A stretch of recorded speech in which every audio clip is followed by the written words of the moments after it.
So today we're going to read Twinkle by the author of Angelina Ballerina. I'm Sabrina and this is my dinosaur. The authors are Catherine Hullibird and Sarah Warburton.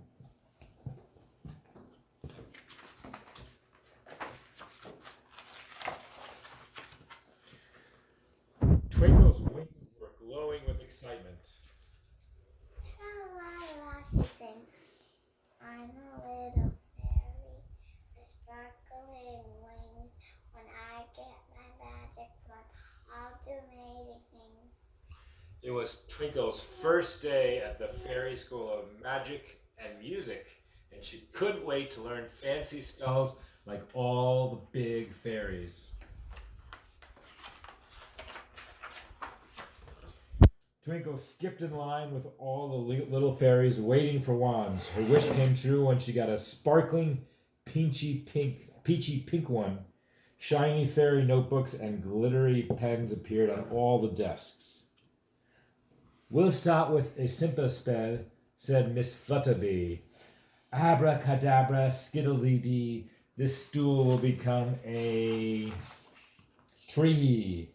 Before she could blink, Twinkle found herself perched way up in a pear tree with Pippa and Lulu waving below. Now it's your turn, said Miss Flutterby to the class. Pippa and Lulu swooshed their wands. Bingo! They were both happily dangling from a plum tree.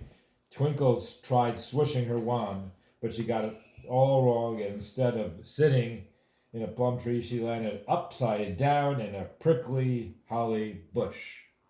Ouch! Cried Twinkle, and Miss Flutterby had to rescue her. Now remember to practice at home, said Miss Flutterby, but no spells at night. You don't want to start a ruckus. What's a ruckus? That afternoon, Twinkle and her friends did their homework together. This is fun, said Pippa, turning a teapot into a tiara. I love doing spells, said Lulu, changing bananas into balloons. But Twinkle's swooshes were rather clumsy, and so her spells just got sillier and sillier. Don't worry, Twinks, said Pippa and Lulu. We can practice again tomorrow. That night, Twinkle was in such a tizzy she couldn't sleep a wink, and she forgot all about Miss Flutterby's warning. Fairies never give up, Twinkle said to herself. She leaped out of bed and waved her wand like Pippa and Lulu, but she couldn't quite remember the magic words.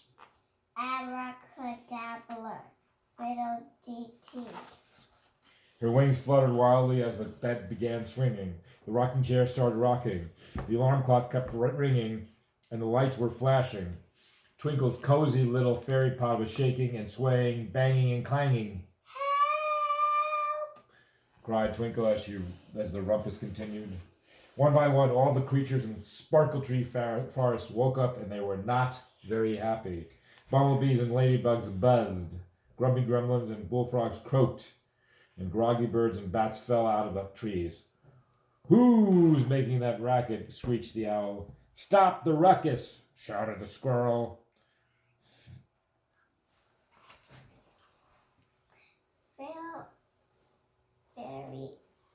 Fiddlesticks and fairy cakes, said Twinkle, waving her wand faster and faster, but the crashing and banging only got louder. The next morning, every creature in the forest was howling and complaining outside Twinkle's door. Sorry about my silly spells, said Twinkle, and she dashed off to see Miss Flutterby. Gracious gremlin, said Miss Flutterby in surprise when she saw the parade of insects and animals following Twinkle. Lift the book up. I'm having a spot of trouble with my homework, said Twinkle. I keep forgetting the magic words. Since you love to sing, try singing your spells instead. Maybe that will help you remember, suggested Miss Flutterby kindly. Brilliant, said Twinkle, and her wings glowed in bright pink again. After school that day, Twinkle flew home singing the magic words. Abracadabra, skittle-dee-dee, fix this mess up that's up in my tree. And when she arrived, Twinkle was overjoyed to see everything was back in its place again. As the sun set over Sparkle Tree Forest, Twinkle sprinkled fairy dust over the treetops and sang a lullaby to all the forest creatures, just to make sure they all had a really good sleep. Good night. Sleep tight with sweet dreams in your head. Tomorrow we'll have lots of fun, but now it's time for bed. The end. I say thank you for listening. Thank you for Look the listening. book up. Go ahead, honey. Thank you for listening to Twinkle. See you next time. See you next time.